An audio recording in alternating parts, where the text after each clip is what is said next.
It started when I was 27. Was engaged, um, about to graduate, and things were finally starting to make sense to me in my life. Me and my wife, we were going to marriage classes, just getting ready to get married and going through those things. In this particular class, we were talking about what we were going to do for our future. And, it was easy. I already knew I was going to have the next great record label. And I was on my way because I had three groups under my belt and I was just working with them. Um, but during that class, he asked a very profound question that really changed the course of my life. He asked, was Jesus happy with the type of music I would be producing?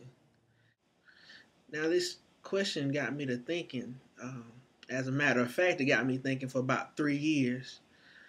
You see, that incident, it wounded me so badly because this is something I had been planning since I was a little child, what I would do with my life.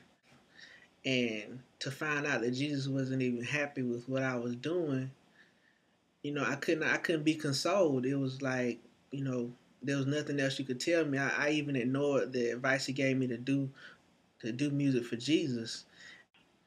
At that time in my life, I felt that gospel music was lame, but at the same time, I didn't want to disappoint God, so I just quit everything and did what everybody else does. I got married, I graduated, got a job, and had a baby.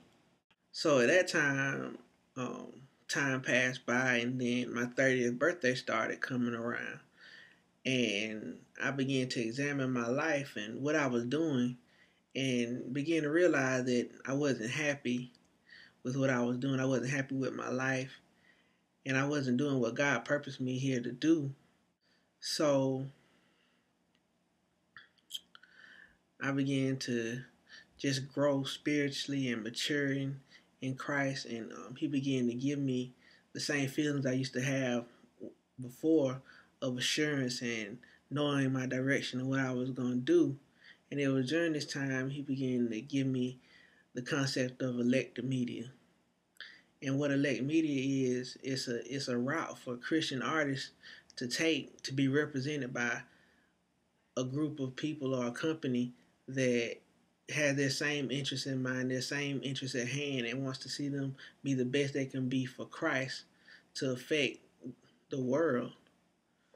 So he gave me a vision statement or a motto, and it said simply it comes from Habakkuk, and it says to write the vision and make it plain, and that's what elect does. We make visions plain.